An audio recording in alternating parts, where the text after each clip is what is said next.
Hi everyone, back for another video. This time we're going to answer some questions that have been put to me. A lot of you guys have been emailing me and stuff and asking me about how to stop credit card companies and stuff from hounding you because you haven't paid them.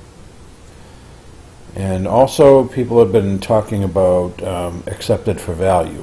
Now, I know that most of you have no idea what accepted for value is, but I'll explain that in a minute. Now, how to get rid of those pesky bill collectors, banks, credit card companies, whatever. Well, the simplest way is to pay them. And I know you're saying to yourself, well, look, if I had the money to pay them, I would have paid them already and be done with them and not have to deal with them anymore. And I agree with that. I know that you would. But the fact of the matter is, you have money that you know nothing about. You have anybody that has a birth certificate has probably at any given time upwards of $300 million in their birth certificate account at any given time. And that's because the government puts money in there and they take money out, they put money in, banks put money in, take money out, and they use your accounts and they are traded on the stock exchanges. Now that sounds ridiculous, but it's true.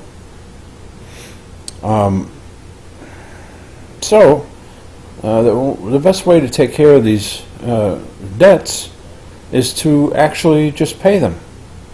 And you can do that with a process called accepted for value.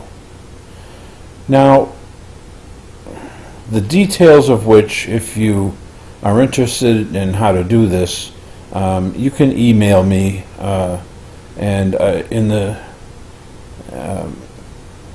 down below this video on the page, you'll see in the description my phone number and my email address.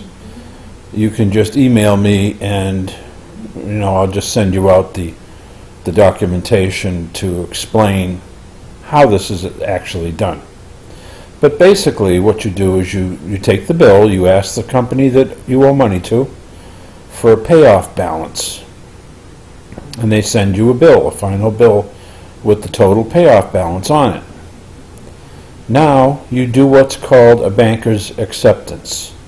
You write on that bill at a 45-degree angle in red ink, red and blue. You sign in blue and the rest of it's in red, just so that they can see it over and above the print that's on the page that they send you. And on there you say some stuff like, accepted for value, for set-off closure and discharge or whatever. And then you put the date on there, you put your social security number on there with dashes, without dashes, and then you put some more stuff on there which can be spelled out in the email stuff that I can send you. And then you send that, after you have it, you get it notarized and all that, and then you send that off to the IRS.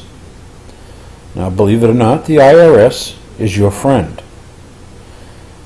They can handle these documents, and they have a special office that handles nothing but accepted for value items like that. So you send the payment with all that stuff on it, you send that to the IRS. Now, it's up to them. It's up to the company that you owe money to go to the IRS and get their payment. And that's why you take a copy of that accepted for value document and you send that to the CFO of the company, the chief financial officer of the company that you owe money to, and along with some other documentation which requires him to return you a receipt with a payoff balance showing that you are at a zero balance. Now, I know that sounds too easy. It is easy. I've done it on multiple different cards and debt that I had. And if you look at my credit report, everything says either paid off or discharged.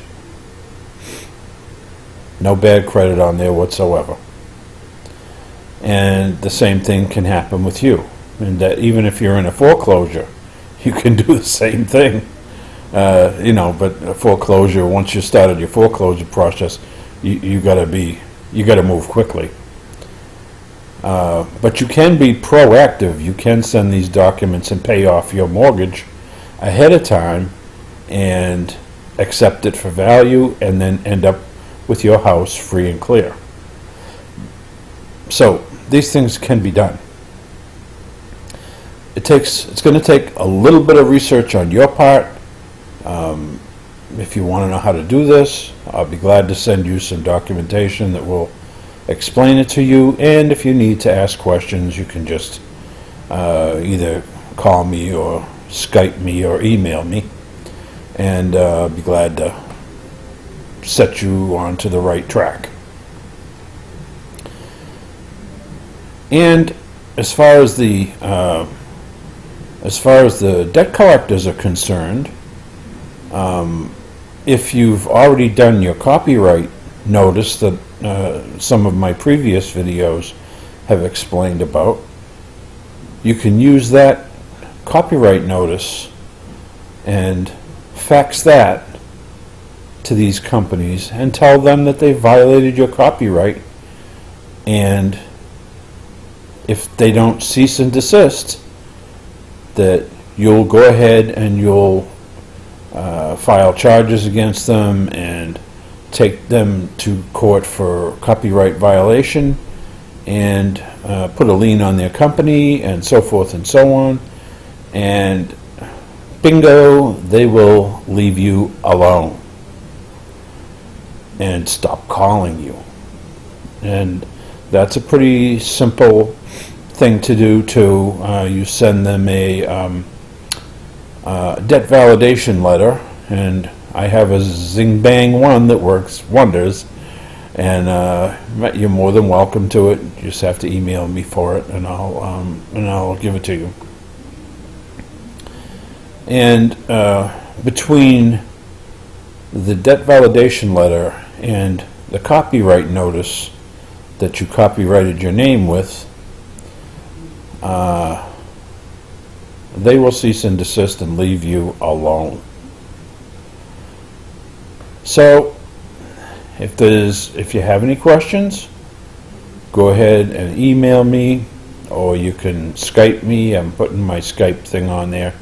But when you do want to Skype with me, you need to put into the like when you ask for me to put you on my contact list, you need to put something in the text box there explaining that you're looking for copyright information or accepted for value or something like that. And then I won't because if I get anything in there, if I get something in there, people requesting contact, and I don't know who they are, I just delete them and ban them from contacting me. So you need to put the explanation as to what you want, why you want to contact me, put it in there. Other than that, I guess that's it for this particular video. I hope you guys are doing the copyright thing and using it to keep yourself out of trouble. And until next time, have a good one. See you later.